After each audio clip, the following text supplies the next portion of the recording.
failed at baseball. I failed as a realtor. I'm flipping couches, and I'm like, literally, I have no idea what to do with my life. I can honestly say that was probably the only time in my life I was depressed. And I was like, holy crap. I really can buy houses with no money. I'm gonna have to max out both of our credit cards to do this. We end up doing it. A couple months later, I get my first deal. We flip it, make 25 grand. And I was like, I cannot believe I just made 25 grand that quick. So I went from 5 flips that year to 20 the next year, to 50 the next year, to 150 in the 4th year.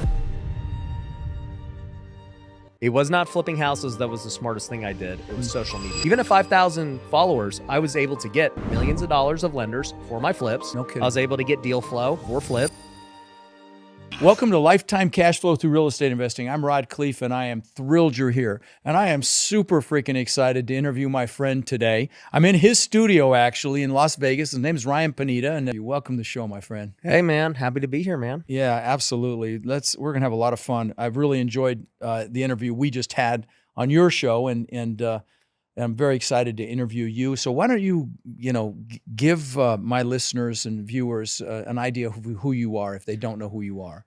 Yeah. So, Ryan Pineda, been married 10 years now, 3 kids, 5 and under. So I'm in the thick of it as a parent. Currently today, invest in a lot of real estate. I've done over $100 million worth of flips alone. We've bought multifamily as well, like you. So we currently manage over 600 units now. So that's a new endeavor.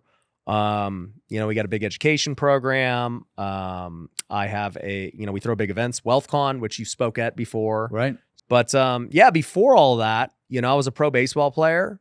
So I played, got drafted by the Oakland A's in 2010. So I played professionally for 8 years. Wow. So that was my dream. I didn't care about any of this real estate stuff or social media stuff. It was all about baseball. Obviously got at different plans. I took that as far as it could. I made no money doing it. People don't realize. Wow. I was making $1,200 a month, For the Oakland A's. in the minor leagues. That's all they were paying back Wow. then. So it was crazy, man. I literally had to become an entrepreneur to survive. So literally I would only get paid the months I was playing. So it was about $7,000 a year. Wow. And so I got into real estate in 2010 because I literally just needed a side job that allowed me to leave, Right. when I went to play. And so, I was a realtor, hated that, started flipping couches and furniture. Wow. That was my first successful business. I was making about $8,000 a month. Flipping couches. Flipping couches. Wow. I've always been a hustler, dude. Wow. So I was doing that back in like 2013. And then I started flipping houses in 2015. And that was like really the first time I started making real money in my life. I maxed out all my credit cards, got hard money loans. Wow. Because I didn't know I didn't know about private Here money. in Vegas? Yeah. Okay. I didn't even know about wholesalers. I didn't know about any of these things. I'm like, bro, there's hard money lenders who will lend me on deals. Tight. Let's go. Right. And so thankfully it worked out, ended up doing many, many deals. Now we do over 100 deals a year. Still. Yeah. Wow. Yep. So we do that. And that led to other businesses. As time went on, I started a brokerage. We had 200 agents, started a tax firm, sold that, started other companies that didn't work, started a lot that did. So yeah, dude, like the entrepreneurial game is actually not anything I ever wanted to do. I was kind of forced into it. I was so impressed, the first time I came out here to interview on your show, and I saw the signs you had for like 7 or 8 businesses. When I walked in, I'm like, holy crap, he's got a lot going on. Yeah. And I remember you had the tax business, which I've always thought about doing as well. And I don't remember all the other different things you're doing, but I know you've got you've got an incredible education program. I really got a kick out of speaking at that WealthCon that you invited me to. That was a lot of fun. There were like 1,000 people there. It was here in Vegas. You've done a lot of flipping and you teach that. I know you teach the flipping and the wholesaling, which is a fantastic way. If you're listening or watching and you need to make some quick cash, a lot of people progress from that into buying cash flowing real estate like you did. That's literally my path. Yeah, exactly. You start with the flipping, wholesaling. You build up some cash. Maybe you buy some smaller stuff. You buy a 10 unit, 20 unit, whatever. My first one was a 10 unit. That's it. There you go. And then you go into the larger stuff. So talk about some of the hurdles that you had to overcome when you're a hustler. You're very, very driven, but speak to the ones, the people that are listening or watching that maybe are a little afraid of this. And maybe help them by talking about some of the overcoming any fear that you may have had or any hurdles that you had when you first got started? Well, I'll tell you, like, I became a realtor in 2010 and I didn't do my first flip until 2015. So you would think, dude, like Wow. you're a realtor, you understand how to flip, but you don't. Right. So literally for 5 years, I wasted time. Wow. And I knew I wanted to flip because I just knew I was always good at finding deals, but I was missing one little piece. And that one piece was hard money lenders. I just didn't know what they were. They don't teach you that in realtor school. Right. They're like, bro, there's 30-year loans. There's FHA. There's conventional. If you don't have taxes, you can't get a loan. And that's where I was at. I was making $7,000 a year. So like, it's not like I can go get a loan. There's no debt to income you're going to qualify for. No, I'm not qualified. I'll qualify for a $100 a month house. Right. So hard money lenders opened it up for you. Just knowing that they existed and you could go out there and literally my life changed in 2014. So, you know, I'm on my 1-year anniversary with my wife and we got married super young. She just turned 21 when we got married. Wow. And, you know, I'm flipping couches at this point, making good money, but I was praying. I was like, God, what do you want me to do with my life? Like, I'm not going to flip couches the rest of my life. This baseball thing isn't working out. At this point, I had already quit being a realtor because I hated it. Right. And I'd failed at it. So I'm like, really? That surprises me because you're a great communicator. But okay. I wasn't, I mean, when I was 21, I was not the way I am today. Okay. Right. So like, I sucked as a realtor. I literally have not even made 6 figures in my career as a realtor. Well, that's a blessing. Yeah. Because you might still be doing it otherwise. No, yeah. Right. So I already knew it wasn't for me. But, you know, I'm at this crossroads 1 year into marriage where I'm like, I failed at baseball. I failed as a realtor. I'm flipping couches. Even though it's making money, it's like kind of weird and whatever.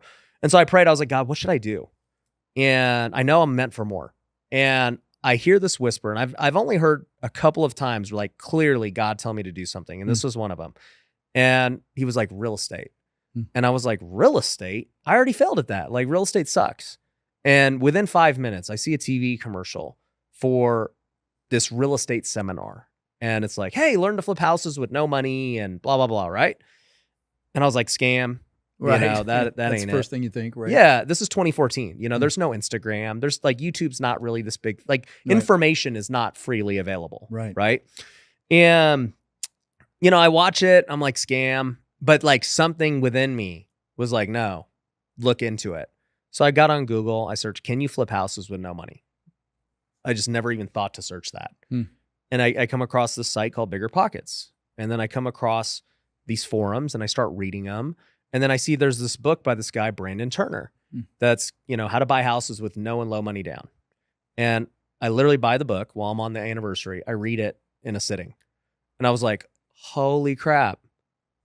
I really can buy houses with no money. There's these hard money lenders who will lend me pretty much all of it. And I just got to figure out how to fund the rest. And I was like, I have credit cards. I'm just going to go max out my credit cards and get 0%, you know, interest and do that. And so I told my wife, I go, babe, you know, we're a year into marriage. I'm like, I'm going to flip houses. And she's like, do it. I go, she supported you. Good. Oh, That's so every important. crazy So ideas. important. She's always supported me. But I go, but here's the thing. And this was our first test, I guess, in marriage. I was like, here's the thing. I'm going to have to max out both of our credit cards to do this. First two. Yep. And she's like, okay, whatever. Like, she's always just been down for whatever, right? She believed in you. Yeah. And so, you know, we end up doing it. A couple months later, I get my first deal. We flip it, make 25 grand within 58 days. It was crazy. And I was like, I cannot believe I just made 25 grand that quick. Right. Like, that would have been so many couches. That's 100 couches to do that. And so I was like, I'm all in on this real estate thing. Like, investing is the thing. And so I went from 5 flips that year to 20 the next year to 50 the next year to 150 in the 4th year. And I just kept turning and burning flips after flips after flips. I want to talk about that. But you know what? Before I move into that incredibly like meteoric growth, I want to ask some questions about that. I want to talk about failure for a second, because when you were interviewing me, we talked about failure for a minute. And so many people fear failure. Can you talk about your early experience with failure and how it really molded and or conditioned you to deal with it? Let me tell you, dude, like, very few people can relate to this because not many have played pro sports. But to give you some context to where my mind was at when I got married, okay? I'd spent my entire life being the best. I'm a great athlete, all-American, starting, everything. So everybody, like everything I've ever done, I was dominating ever since I was 10 years old, right? And I'm going down the career path. I'm making varsity as a freshman in high school, starting shortstop. I'm getting a D1 full ride, freshman All-American, freshman of the year. I get drafted my junior year. I'm playing, pro baseball. Like everything's going according to plan. My third season, after my third season, I'm getting ready for my fourth season. I'm in spring training, 23 years old, about to turn 24. They call me in the office, and you know what happens when they call you in the office. They're going to get rid of you. Oh. And like I just knew. And they walk in, I'm 23. They're like, hey, looks like the big league team is, this guy in AAA is not going to be moving up. So now that's creating a backlog. So now the guy in AA doesn't get to move up. And you're the guy who's supposed to go to AA. But now that guy's still having to be there, there's no room for you. And, unfortunately, we got to let you go. And you got to just realize that, like, when you're 23 and you're basically being told that everything you've ever dreamed about and worked for is over and you're no longer good enough, the mental, just everything that goes with that. I can't even imagine. And from going to, I'm the man my whole life, to being told you're not good enough for the first time.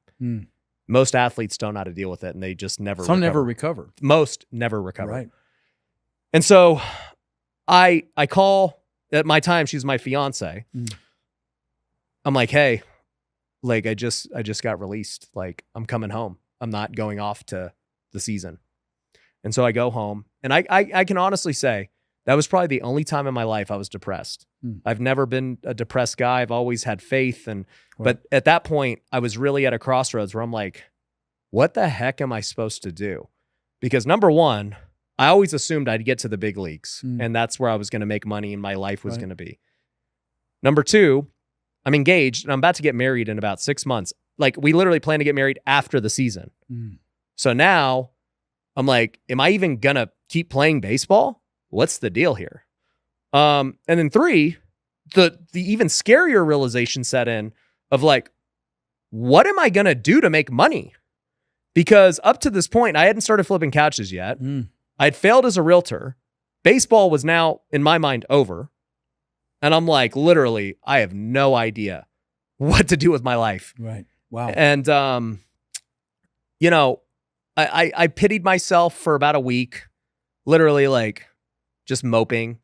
I ended up getting some calls to go play in other leagues, and I didn't even want to play because I was literally like, well, this league sucks. That's not, with these affiliated baseball, I don't want to play that league. And they're like, well, dude, you can play in front of 5,000 people every night in Fargo, North Dakota, man. And they're like, a lot of people from our league end up getting signed back into, affiliated baseball. And you'll have fun. You'll do it. You're going to get playing time, all that. So finally I was like, you know what? I already trained. I might as well just go give it one last shot and see how it goes. And so I went and played, had a blast doing it. In Fargo. I played in Fargo. No kidding. Mid-season, I got traded to Dallas, Texas. So I lived I've lived everywhere from sports. But, I ended up playing that season. I like developed my love for baseball again. Had a great time, a great season. Lots of teams wanted me after that. And I was like, okay, I'm feeling good about myself. I ended up getting married, right when I get home. And that was the start of the journey where I was like, well, I'm definitely way further from my baseball dream than I thought, and it's probably not going to work out, even though I had a good season. Like, I'm still really far. I got to really figure out what I'm going to do with my life. And the point with that story is that I had a dream that clearly had a timeline. For most people in their careers, any of us can start real estate tomorrow. Right. You could be 50, you could be 60, you could be 30. It doesn't matter. We can all start tomorrow. You could start being an entrepreneur tomorrow and do it the rest of your life. Right. But in pro sports, there's a lifespan. And I knew that my lifespan was about to end. And that was like kind of, that was the hard thing for me to accept. But it was also like, in hindsight, now looking back, when I look at business today and I look at failure in business, I see how much failure I had in pro sports, and it makes me laugh at business failure because it's literally nothing. Well, you talked about all the hate you got from, when you fail on the field and everybody's booing you and all that. You get booed. Yeah. Think about like how different sports is for your ego. Okay, number one, everyone can see your statistics. Just so, like, imagine if everyone could see your bank account right every day. Oh, wow. That's a great analogy. That's literally what it is in sports. Wow. You know how much people get paid. You know their contracts. You know their stats. People talk about you. People boo you in person. Wow. Talk crap to your face, right? So, number one, from a transparency standpoint, nothing is even close. Right. Number two, it is the ultimate, like, ego, pride, alpha thing you can do. We're going head to head. Right. And I'm going to either bust you up or you're going to bust me up. One of the two is going to happen. You don't really see that too much in business. Right. So I'm used to competing and going after people's throats. I don't give a crap. So I learned that from sports. Third, we talked about just in baseball in general, 7 out of 10 times you will get out and you will fail. You will strike out. Right. And 7 out of 10 times. Right? 7 out of 10 if you're good. Right. And so I was already used to failing. The other part of it too, with just roughing it, and this helped me in business later, is like, okay, I was making $1,200 a month for 8 years. Tell me who else is willing to pursue a dream for 8 years, making no money. Yeah. People get butthurt when they can't do a dream for 90 days. I'm like, you're the softest person on earth. So that's another thing. But then also too, think about for 8 years, I lived in a different city every year. Wow. I slept at somebody's house or a hotel or something else I had to pay for as well, off the $1,200 for, 6 months out of the year. We took bus trips from Canada to Texas, slept at motels, did that for 100 game season. You have 100 games and 110 days. So you don't have off days. Wow. So like, I look back in hindsight now, and then I wonder, people wonder why it's like, why don't you get fazed by stuff? I'm like, bro, business is like nothing. Yeah. Yeah. Compared to that. I wanted you guys to hear that story just because, that talk about conditioning you to be okay with failure. And so many people fear failure. I talk about it all the time. And, don't fear failure. We fail our way to success. Well, spend a little time talking about how because you're obviously incredible at putting teams together. For you to go from 5 flips to 150 flips in that short a time span. Talk a little bit about, that process, because I know I've got listeners that they want to go big in multifamily. They want to build teams. They want to do more than just, 10, 20, 30 units. They want 1,000. I've got Warriors coaching students that have thousands, but talk about how you ramp that so quickly. Yeah. I mean, that's another aspect of sports too, right? Teams. Okay. I had to literally learn how to deal with crazy egos, different personalities. We literally lived with each other 24/7. Wow. We showered with each other. Right. So you see a lot of cool stuff. Yeah. And things that can't be unseen. Right? I've seen more weird stuff than you can ever imagine. So, just making me think about it. It's so funny.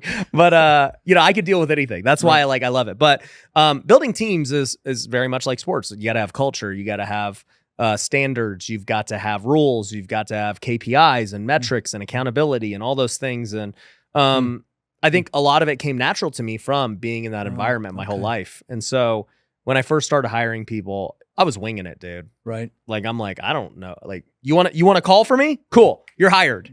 Wow. Okay. You want to go check projects for me? You have no experience? Cool. Like, just go. This is how I was doing it. Just go and do it. Right. And it works to a degree, but over time you realize like, oh, like there's personality tests, there's hiring process, there's comp plans, there's all these other things that you can do. But my point with that is when you're first scaling and starting, you don't need to be perfect. You can get by just winging it. It's a great advice. And you'll figure it out along the way. Because otherwise you get locked up and you'll never take action. No, they're like, but That's Ryan, great what about advice. SOPs and personality tests and the things you talk about? I'm like, yeah, I use those today. Right. You're hiring your first employee. You don't need all that today. Right. So basically, I just kind of failed my way there too. Really good advice because, so many people, in my space, in the multifamily space, it's a lot of analytical people. Oh, yeah. They'll get caught up in the minutia and they won't take action. And so I'm really glad you said what you just said. It doesn't have to be perfect. You just have to go do it. Just do it. Bottom line. Just do it. Now you said that, well, let me add to this part too. Okay. The reason I think I was so good at delegating from the get-go Yeah. was because I kept playing baseball until 2017. So by 2017, I had done already about 60 flips while I was playing. Wow. And I had a choice to make. The choice was, especially in the early stage, it was either quit playing baseball and go all in on this real estate thing, or figure out how to do both. And I chose both. I was like, I'm not quitting baseball. Right. Like, I know I will have to quit baseball at some point, and real estate will always be there. That will never go away. So I was like, I'm going to keep playing, and I'm going to figure out how this thing could still run even when I am thousands of miles away. Wow. And so I started hiring people out the gate out of necessity, and I learned trust really quickly because clearly I was still playing and deals were getting done and renovated. I was like, this is not that hard. Like, That's I can totally see, because you were forced to do it. I was forced. I didn't have a choice. Forced to use other people. So guys, those of you listening, think about what you do now, and think about how some of, because you all have superpowers, you've got skills, you've got history, you've got experiences that will very often lend themselves to help you move forward in business, help you move forward in flipping and wholesaling with Ryan, or in multifamily with me. And so think about those, because I promise you they're there. It's things that you use, skills that you used in your, in your day-to-day that will transmute into, the business environment. So let's talk for a minute about your incredible success in social media, because it's like, sometimes I look at the number of people you've got following you, and it just blows my mind. Talk about how that manifested, and did it all come from the podcast? Did it do, because I mean, you've got an incredible studio here. It's obvious you're standing, behind the camera or in front of the camera very, very often. And talk a little bit about how you built that. And yeah. So I mean, up to COVID, I didn't take social media super seriously. I had. Oh, really? No, I was doing like a bunch of flips. I mean, I was flipping. Okay. I was making so much money flipping that I was. You know what? Let me stop you for once. So why am I asking him this question? Because guys, if you're going to get into any business, creating reach is critical, especially in what's coming, because you're going to need to raise money.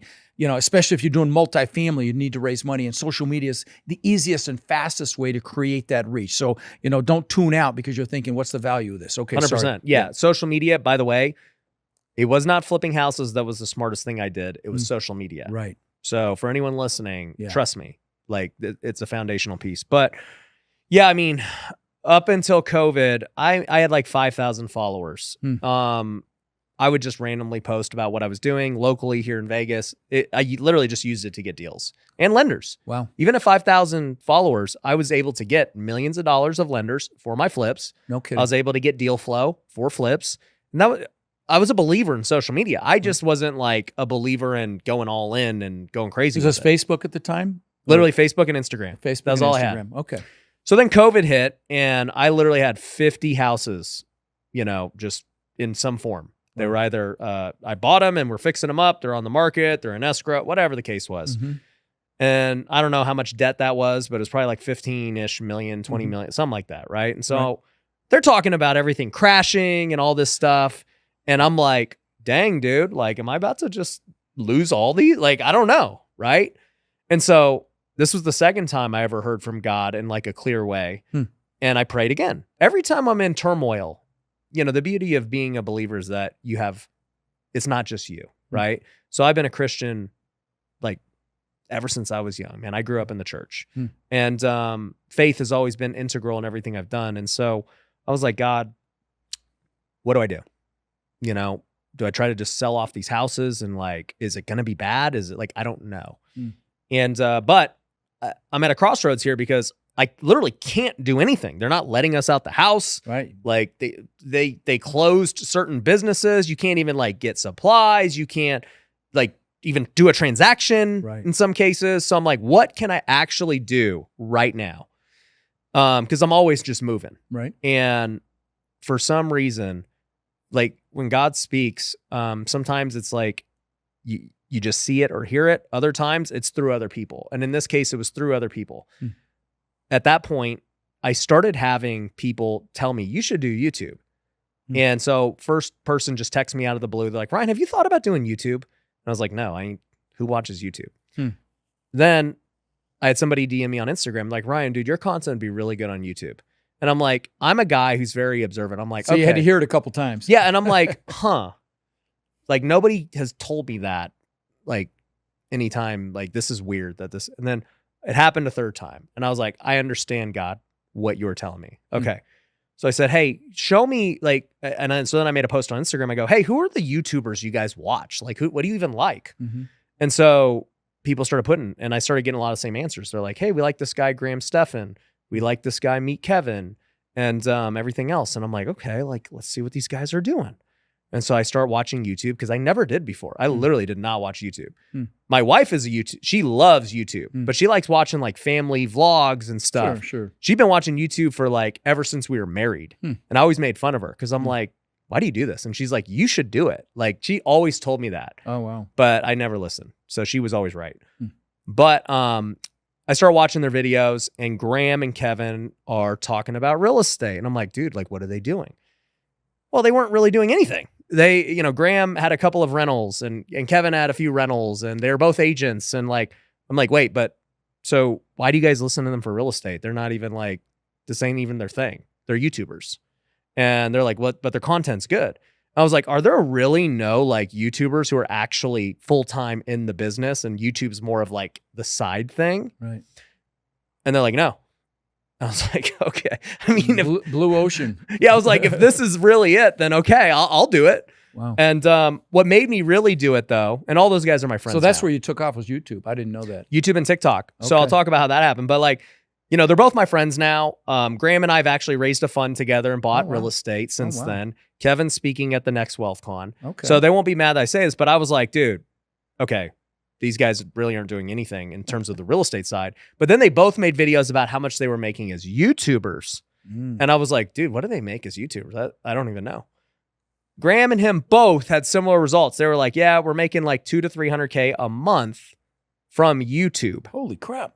From ads, from sponsors, from just digital stuff. And I was like, what? I was like, they make 200 to 300K a month net. Wow. No overhead, no risk, no employees, none of the bull crap I've been dealing with running a business for a long time. I was like, these guys are making more money than me with all this stuff.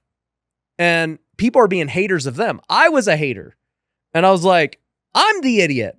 They're the smart ones doing this thing. Right. They got a way easier path. Why am I freaking, you know, taking $15 million, $20 million of risk on hard money, 12-month loans, having to have project managers and callers and sales guys and all this crap. And they're just sitting here talking to a camera. Wow. And so instead of being a hater, I said, I'm in. That's a great opportunity. And so I said, what else do I not know about? And I had a friend, his name's Kong, start telling me about TikTok. He's like, you got to do TikTok, Ryan. You'd be really good at TikTok. And I was like, what's TikTok? So I start looking at it. I'm like, and you know, everyone's like, at that time was like, it's a kid's app, whatever. Right. And I was like, dude, this is like actually really entertaining. This style of don't content. get me started, man. I used to go on vacation. I'd read a book every single day. Now I sit on TikTok for 6 freaking hours, mind-numbing videos that don't do anything for me. I know. I'm like, God, please. I need to delete TikTok off my freaking phone is what I need to do. But I saw it the same way you just said, and I was like, this is addicting, dude. Oh, yeah. I was like, I've never seen content like this. Now it's obviously like the they've got that algorithm that kills it's smarter than we are. Yep. And we can't pull away. Yeah. So I saw that. I saw what YouTube was doing. I saw that there was no competition in either because no real estate people were taking it serious. No, wow. And I said, I'm all in. I have nothing else to do. So I literally bought everyone's course that was available. And I was like, I'm just going to research how to do this. And so once I started watching, I realized there was actually like a format to make it successful. Like what kind of thumbnails you needed, what kind of titles you needed, how you needed to hook people in the beginning, how you needed to do your ads. Like it was very systematic, just like flipping a house. I was like, oh, it's not luck. This is easy. So I started making YouTubes. I started making TikToks in during that time. So like April, I want to say April, I spent all April studying. May I started. And within 3 months on TikTok, I had 400,000 followers. Wow. It was crazy. Wow. Or maybe that was like I can't remember. I had 400,000 like in some crazy time. Maybe it was 100,000 in 90 days and 400,000 by the end of 2020. Something crazy. And then on YouTube, I ended up getting to 75,000 by the end of 2020. So within like 6 months or 7 months. And so, and I saw the reward from it. Like I was all in on it because I believed. I didn't even know what it would lead to. I was just like, but I know this is the path. And so I saw it, my own house flipping business. It didn't impact it that much because it's a local business. Right. But my house flipping business, I stepped away from and let it self-run. We had our best year ever without me being involved. Oh, interesting. Because I was busy being a YouTuber and a TikToker and all this stuff. Sometimes the CEO is the bottleneck in a business. Maybe that's or hopefully I set it up good. Okay, but nonetheless, fair enough. But nonetheless, I just knew that I had to pursue this opportunity, that now was the time to strike. Yeah. And I trusted the team.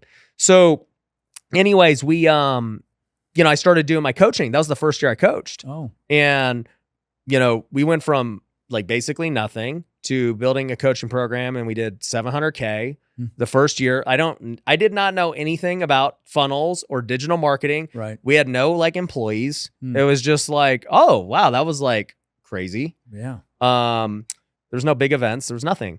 And, I saw my brokerage explode. I saw the tax firm explode. I just saw all these things just growing as a result of social media. Wow. And so then I was like, wow, I need to like double down on this even more. I was already a believer at that point. You didn't have the podcast yet? Nope. Wow. So the next year in 2021, I'm like, how do we do like this at the next level? And so I created the podcast in 2021. And, that's been amazing. So it's been 3 years now. And, we've had literally like every guest you could imagine, which is crazy. And yeah, I mean, that's just kind of how it all played out. Wow. That's crazy, man. I didn't know all that. Now I know that, and I'm sure you agree with this. The people that add the most value in this world are really the most successful. And you add tremendous value. It's not all just a sales pitch. You're out there putting content out, valuable content. And I subscribe to the same methodology, not to the scale that you do. But would you agree with that comment? However? Oh yeah. I mean, look, the thing I think about, we were actually talking about this off camera, right? Right. Most people's biggest problem is they're always thinking about themselves internally. Right. So whenever I make content, I really think about the end user. And I'm like, what are their problems? What are they going through? What do they need help with? What are they thinking about? And that's how I get content ideas. Yeah. We survey my students, we survey the public, and we ask what the pain points are. We ask what they're struggling with. We ask how what they're fearful of, and so on and so forth. And their responses are literally marketing gold, because they're telling us what they want help with, and even in the nomenclature, the verbiage of how they want to hear about it. So it's very, very valuable. Well, I know you just you started this lead program. Do you call it Lead Kitchen? Lead Kitchen. I don't know anything about it. Talk about it. Yeah. So once again, like listening to feedback from people, like what are the problems in the world currently? And one of the biggest problems is lead cost. Like lead costs are getting out of control. Now, what type of leads we talking about here? So, I mean, like literally leads are like marketing expenses are through the roof everywhere. Right. Whether I want to market to get people to WealthCon, whether I want to market to get a student, whether I want to market to a motivated seller, gotcha. Investors. Gotcha. It's just all of it. Advertising is just getting more and more expensive. Yep. Same here. Yep. Same. Every business I talk to, that is their number one problem right now. Now, in the real estate space, I decided to solve it for my own company. So I just, for years, I used TV, I used PPC, all these things. And I just saw that it just kept going up and up and up. And by the time, it was December of last year, TV and PPC were like $500 and $800 for one lead. Yeah. And I'm just like, when does this end? Like, how does it even end profitably at the end of the day? Right? Like, we're still able to make a profit, but man, like, it's not trending the right way. So I was like, I need to find something better. And so I started down this path of trying all these different things. And I don't know why it took me so long to do this, but it just occurred to me that I was like, well, I already have spent millions on social media marketing, creating organic content, running ads for my events and my coaching and services and other stuff. I was like, why am I not running social media ads to sellers? Like, it never occurred to me to do that, because I was already for one, I'd been disengaged from the flipping company for years. I see. It's just been running. And So you're talking about social media ads more geographically specific. Yes. Then. Okay. Yeah. Okay. So I started running, Facebook ads to start outside of Vegas because I was actually already like fed up with Vegas. I'm like, dude, let's run nationwide, see how cheap we could get deals in other spots like the Midwest and other stuff. And sure enough, I saw like leads for crazy costs, like $20 a lead. And I'm like, dude, even if just freaking that $20 a lead, you have so many at bats, it's crazy. Right. We're used to paying $800 for one, right? And so we did that for about a couple of months and we locked up a ton of deals, but then I realized that it was hard to sell the deals for wholesale because we couldn't buy them as flips. And it's hard to be in lots of different markets. Yeah, because you have to have end buyers. If you gotta have end buyers. And yeah, we have tools like Investor Lift and stuff. But the problem was when you're in a super small rural market, it's almost impossible to sell it. Right. So I was like, all right, let me go tier 2 markets then. So I go to tier 2 markets and, like San Antonio, you just got a deal in San Antonio. Yeah. Like we got a couple of deals in San Antonio. Nice, great market. Kansas City, other things like that, right? And we had success, but still same problem, man. Like at the end of the day, if you don't have boots on the ground, you don't have like a huge buyers list, it becomes hard. Right. And so I was like, dude, you know what? Once again, dumb of me, but I'm like, why didn't I just test this on Vegas first in the first place? Like that was just dumb of me from the beginning. I was just so dissatisfied with Vegas because, for a number of reasons. Vegas is, in my opinion, and I've heard this from others too, so it's not biased, but it's the most competitive market in the country. Really? Correct. Interesting. With single family direct to seller. Interesting. It's ruthless. And I saw that literally being in so many other markets, like seeing how our offers were perceived and competition. In Vegas, you're going to have 4 people competing against you, no matter who you talk to. Interesting. So anyways, I wanted to explore the other markets. Anyway, so I came back to Vegas and, back then, or not back then, but went back to what we always did, right? On appointments, we already have a huge buyers list. We have presence. We know the market. We know what we can pay. And then sure enough, just started locking up deals. And our lead cost was significantly less. It was $150 to $200 versus $800. And ever since then, we've just been running it there. And it's funny because we still see competition, right? But I know they're paying $800 for the lead. So we have a huge advantage. But nonetheless, during this 6-month period, I start getting my students asking, they're like, dude, can you run, like, can you teach us how to run these ads? Can you do it for us? Like, what can you do? I'm like, honestly, like, I don't really want to do that yet. Like, I'm busy just perfecting it for myself. But if I do, how many of you would be interested? And a bunch were like, dude, if you could run it for us, we would do it. And I was like, okay. So about a month later, I was like, all right, guys, remember when I said, who's interested? Here's the deal. Here's how we're going to run it. And basically, I just did a profit split model. I said, you cover the cost of the ads. I will do everything else. We'll use my face, my ads, our landing pages, everything we know works. It's already tested and proven in my market. We'll run them in yours. And all I want is 20% of the profit. Wow. And they're like, deal. And so love it. I started it with the beta test of them, worked out different kinks. Then I launched it to the public about a month ago. And now, we're in lots of different markets. You're off and running. Wow. Yeah. That's how it happened. What a great model. What a great model. Now, what's the website? Leadkitchen.com. Leadkitchen.com. I love it, man. What a great idea. Brilliant idea. Well, so you've got, back to social media, you've got 2 million followers on social media and you've had 1 billion views. I missed that in your bio. I just saw that when you were talking. I looked down for a minute. That's freaking awesome. Yeah. So, as part of your journey, I've got a couple last questions for you. As part of your journey, talk about any epiphanies that you had, any like aha moments. You've talked about a few of them, but if there any that we missed here where you're like, okay, now I freaking get it. Anything come to mind? Like you're in larger multifamily now. Was there an epiphany that drove that, or just talk about anything that comes to mind? Whatever. Yeah. Yeah, I think as you develop over the years, you have different epiphanies, right? So 10 years ago, I talked about, oh, dude, I could actually be my own buyer. I could flip. I just needed hard money. That was a huge epiphany. That was a big one. Right? Social media was a huge epiphany. Like, dude, these guys are making that much money off social media.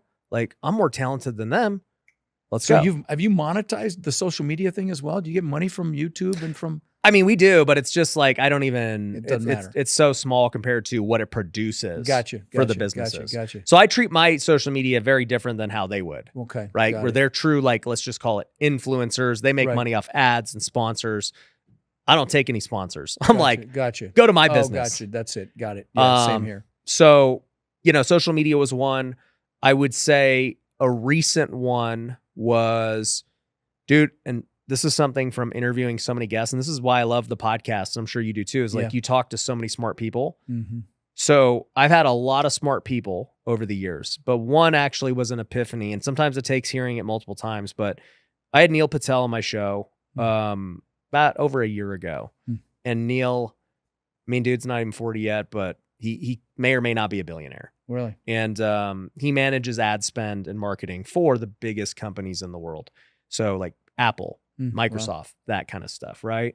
And Neil told me over a year ago, he's like, Ryan, if I could give you any advice, just stick to real estate.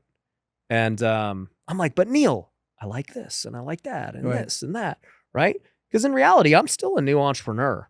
Mm-hmm. I only became like a true entrepreneur when I retired in 2017. Yeah, like 7 years ago. Yeah, like when you told me that date, I'm like, holy crap, he's only been at it 7 years. Yeah, and so like I'm still trying to test and find my capabilities and what I can and can't do. So anyways, I was like, Neil, like real estate will always be a part of what I do, but like, whatever, right? Fast forward a year.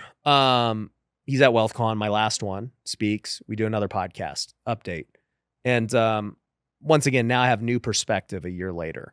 And I've interviewed other people. I've talked to other people. And like one of the things I realized was, yes, I need to focus on real estate because it's always going to be there. It's what I know better than anything else. Yes, I've developed other skills that I'm really good at too. Right. But I can't pursue them all. Right. But one thing that stuck out to me was, he was like, Ryan, we have the statistics. I manage billions of dollars of ads. Like I know what works, what makes money. He goes, so if you were to only just do content about real estate, you would make more money, 1,000%, because you're going to get the right buyer. You'll get less views, but you'll make more money. And I was like, I actually would agree with you on that, 1,000%. If I cut out all the non-real estate things that I talk about or do and just focus on selling my real estate stuff. Because he's like, dude, you could own so much multifamily and you could have $1 billion plus of assets. Like you can do that. And I was like, you're right, 100%. And he goes, so, you could do that. He's like, for me, I focus only on digital marketing because that's my thing. It's what I've done for 20 years. It's built all my wealth to this point. And I thought about it, even from his standpoint as a digital marketer. And I thought about all these rich people I had really met and interviewed and other stuff. Like he made hundreds of millions in just marketing. Gary Vee, same thing. Gary Vee's core business is marketing. I had another girl on the podcast. She did marketing for lawyers and killed it. But basically they were all helping companies get leads. And it was like my epiphany of that. Okay, my true skill set is, yes, I'm good at real estate, but I'm really good at marketing. Podcast is a form of marketing. Ads are marketing. All the social media is marketing. Yeah, WealthCon, all of it. All of it is marketing. Like that's my true skill. That's what's helped me scale all the flips so quickly. I was always good at marketing and getting deal flow. Interesting. And I was like, that was the epiphany. It was like, wow, actually what I'm really good at is marketing. Thinking about offers and ads and products and content, and real estate happens to be the core niche. That's dead on, man. Of what I market. Yeah. And so it just so happened I had all this lead kitchen stuff that I was building too. And it just clicked. I was like, that's the thing. Like, that's the thing that is merging the two worlds together and solving the biggest need in this industry. And if these guys could make hundreds of millions doing lead gen and marketing, and I am the face of this industry, and I know how to market better than anyone in this industry, who's going to touch me when it comes to lead gen? And when you think about a business that's sellable, my wholesale business is never going to be sellable. Education could or could not be sellable, depending on who you ask. But a marketing company, a lead gen company, if we're producing millions of dollars per month, per whatever, right? Definitely can sell it. But that's a super valuable company. Yeah. And it just clicked. And I was like, I need to pursue real estate and marketing. And he's right. Like, if I want to go get clients for that company, I need to talk about real estate more. Yeah. These other guys that, if I just talk general business is great. I am going to get entrepreneurs, and my audience is a lot of entrepreneurs who, quite frankly, every entrepreneur wants to buy real estate. So it's still like, it's great. It's still part of the ecosystem, right? So you're bridging marketing with real estate, and we talked about it when you interviewed me about playing to your strengths. Yeah. And you're right, man. Marketing is definitely your freaking strength. So yeah, no, you absolutely made complete sense to me. But you know what's funny about Neil? I'll say this. So we talked about it, and he was like, okay, Ryan, you know what's ironic though? Because he's not a real estate guy. Neil's funny because he's not a real estate guy, right? But he had a $20 million home in Vegas, a $20 million home in Bel Air, He's like, I suck at real estate. And I'm like, yeah, you just buy, because you're so rich. You buy real estate for cash fun. For real estate. Yeah, right? He does. But he was like, Ryan, you know what's funny though? Even though we're talking about this, he's like, the content I like most from you is your non-real estate content. Like, I like your different lifestyle content and other stuff. And I was like, that's the point too, though, because if I didn't have that other content, we're not friends, and I'm not learning from you.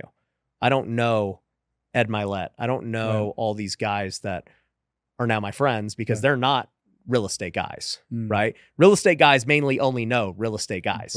Right. But I know pretty much everyone now because I chose to be broad and talk to everybody. And it's just one of those things now where I'm like, well, I have the relationships. I did it. Now do I go back to my roots and start making way more real estate content because my main focus is this lead generation company. Is it now? Yeah. Okay. Well, I can't wait to hear about it a year from now when we meet again and circle back on this. I want to talk about something I've never talked about on the show before. And guys, stay with me here. You all know that I'm separated from my ex, and I'm in some relationship coaching, and I'm working through, becoming a better human being, becoming better in relationship. And one of the things that my relationship coach told me is, he's a Christian and deeply spiritual, and that's my word for Christian in this case. But and he told me that I should really explore it. And so, I was telling Ryan before we started recording that, the last time I interviewed with him, I was just so impressed because I knew that he was Christian, and he never pushed it on me or anything like that, but I could tell he really freaking lives it. And I was telling this to your friend that interviewed me a couple of weeks ago when I was here last time, Brian. And I've had some bad experiences with people that hang their hat on religion, and they're really nefarious. And that really, I used to say if somebody's religious, I'd put my hand over my wallet and run. And that's why I was so impressed with you when I met you. And I'm exploring this whole Christianity thing right now. And so, and I really feel like you're, what's the word I want to use? Just a shining, exemplary example of how to do it right and really own it and live it. I don't even know the question to ask you, but I don't know, maybe you can speak to it a little bit. I know, guys, I've never talked about this on the show before. Hang with me because I really think it's important. Yeah. Well, first off, I, just want to congratulate you and just give you kudos for like speaking about it, right? It's the first time and like you're exploring it, and it's not easy to talk about things like this in public, right? But I'll say this, like, just hearing your story and everything else, the reason, like we've been talking off camera a little bit too, is just because I can just feel it that you are close. And the first thing that you and I talked about when we met today, you're like, dude, like I had this really deep conversation with Brian about faith. Right. And I was like, tell me more. Like, cause that's what gets my ears perked up. I could talk business. I could talk everything all day, every day. But when we start talking about faith and eternity, it gets me more excited than anything because I'm like, okay, now we're actually talking about something that is extremely important. The most important question isn't should you guys start doing social media or buy multifamily or flip a house or whatever, right? Those are all just things that you're going to do here on earth, which is a very limited time in the span of eternity.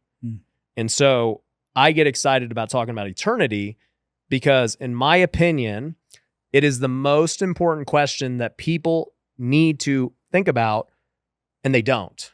Because there's only one guarantee in life. You're going to die. Yeah. Right? And you're going to be dead way longer than you're alive. Right. And so, do you believe that something happens when you die? Do you believe that you were created? Do you believe that this isn't some just coincidence and we just turn to ash? If you do, the next logical thing to do is say, okay, what happens then? Because there's lots of theories about what happens. And in most theories, if you're wrong, the consequences aren't good. And when I say theories, religions, philosophies, whatever, right? And so people just kind of ignore it, just like they ignore like other things in their life. They ignore their health, they ignore their relationships because they don't want to deal with the hard things of life. But the crazy thing about faith is that if you just accept it and you start believing, your life changes. Like literally the Bible tells us you become a new creation when you accept Jesus. And so for us, we've gone through different evolutions in business and in life, different seasons, right? And so if you were to, believe what Jesus says, he literally says, the moment you believe, you're indwelled with the Holy Spirit. You are a new creation. God is dwelling inside of you now.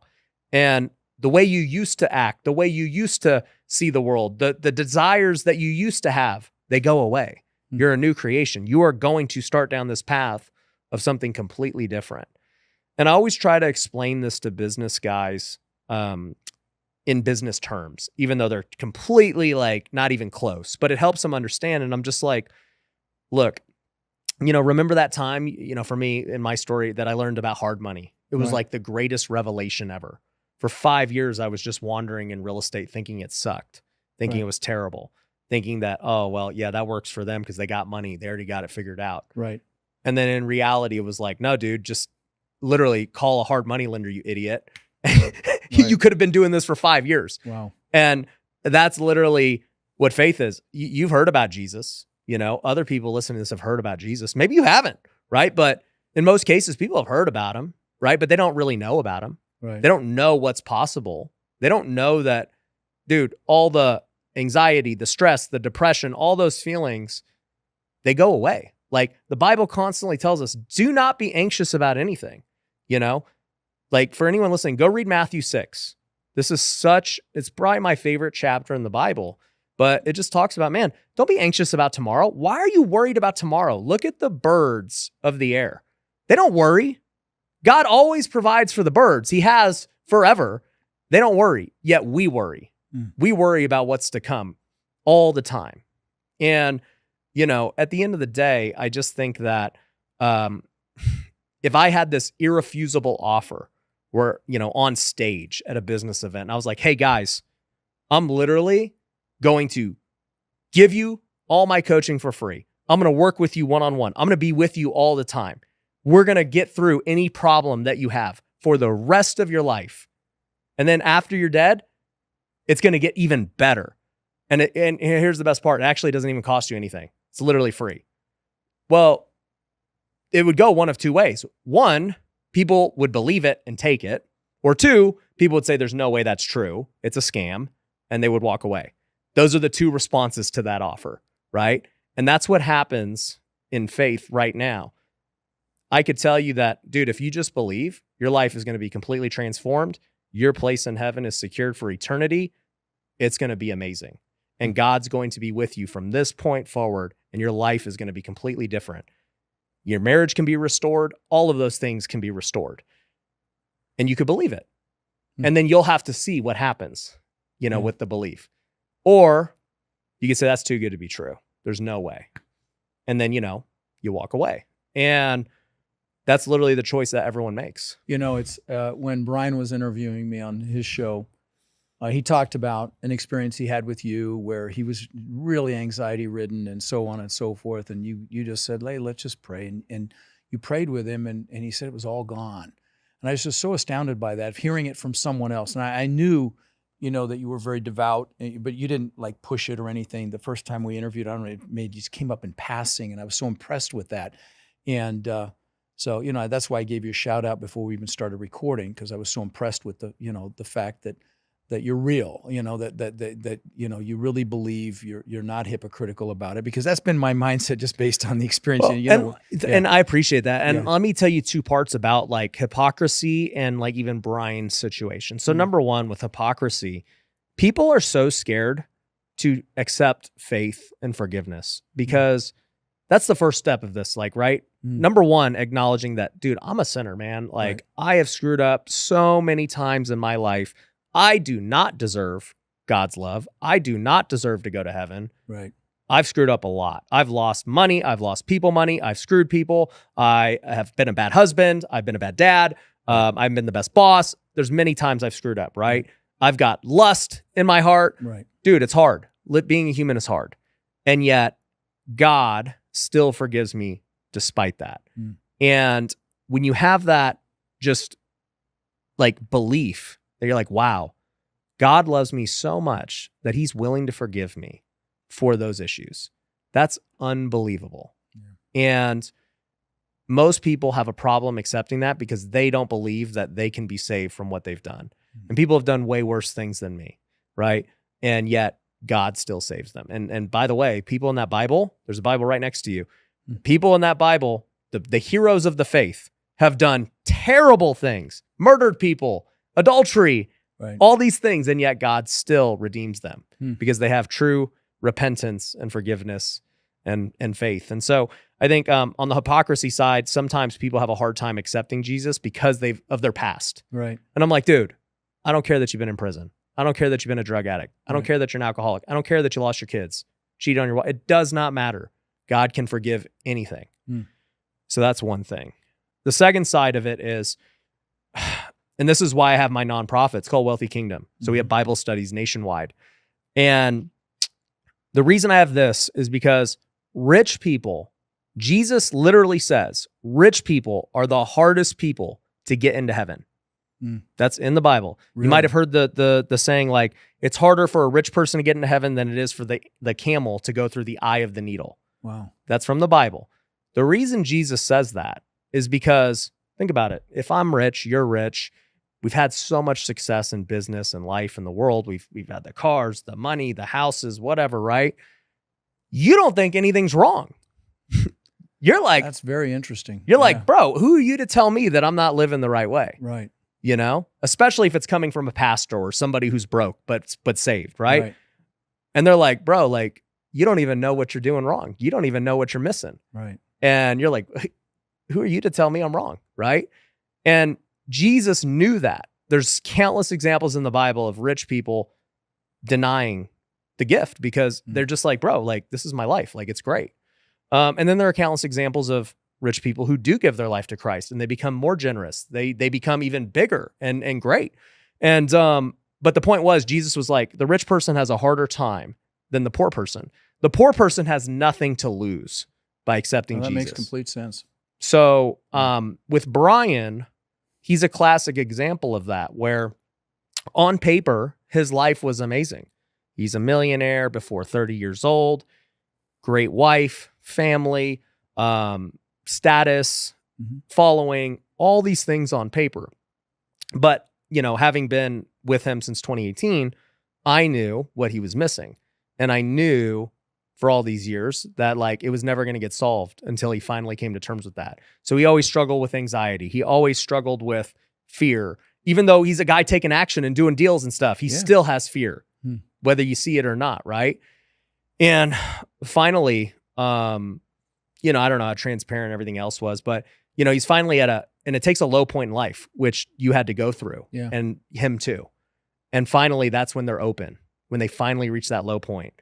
And I was like, Brian, I'm telling you, dude, like, you already know what I'm going to say, but I'm just telling you, like, this is the way that you get rid of all of this.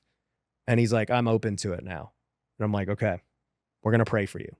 And like I said, for me, I believe that I have God inside of me. I have the Holy Spirit. The disciples and all these people in the Bible were performing miracles. They were healing the sick. Right. Anxiety is a sickness. And I believe that those things happen today. I still believe miracles happen today. And, I just prayed over him and I was like, God, I pray that Brian would submit to you. I pray that he would finally accept you. I pray that you would rid him of the anxiety, the depression, all these negative feelings that he's going through. Whatever spirits are around him, get rid of it. And, we sat there and prayed. It wasn't like crazy long. There was no like shaking or anything, but we prayed. And, his testimony, like he told me it was gone after that. I mean, it was very impressive to hear it from somebody else. Yeah. Yeah. Guys, I know, I may have lost a couple of you on this and let me tell you, for me to even have this conversation publicly is kind of shocking, because you would have called me agnostic 2 years ago. So I mean, but the biggest evangelist in the Bible used to kill Christians. Wow.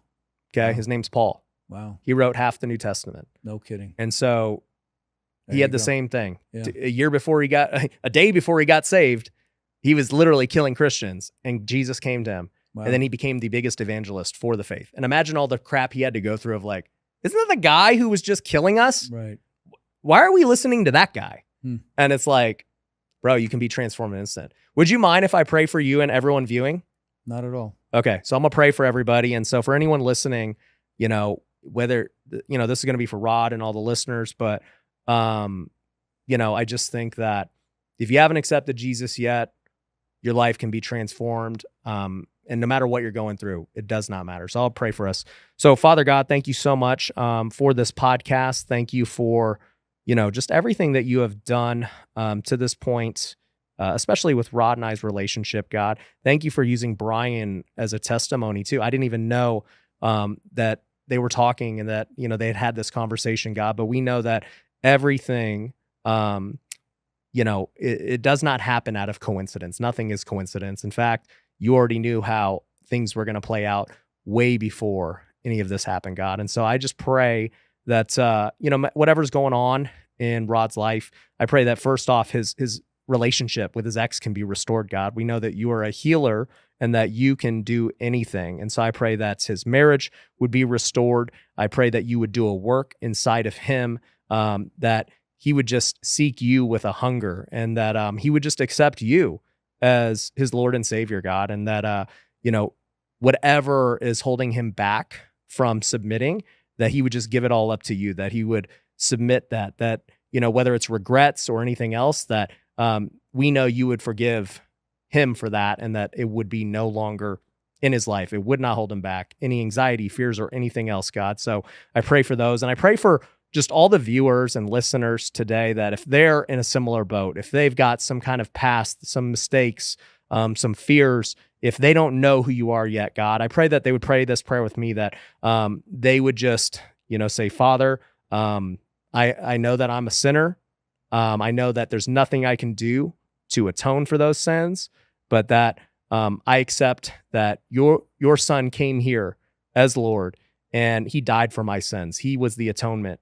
I pray, I just believe that he is the Son of God. I believe that he's the Lord of my life, and that I believe, by accepting him, I'm choosing to follow God and follow Jesus for the rest of my life. And I know that, everything I do is going to be for him, God. So I pray that, anybody who is hearing this would pray that prayer, and they would just accept Jesus as Lord and Savior. And I know that their life will be completely different. So thank you so much for everyone listening to this. Thank you for the opportunity.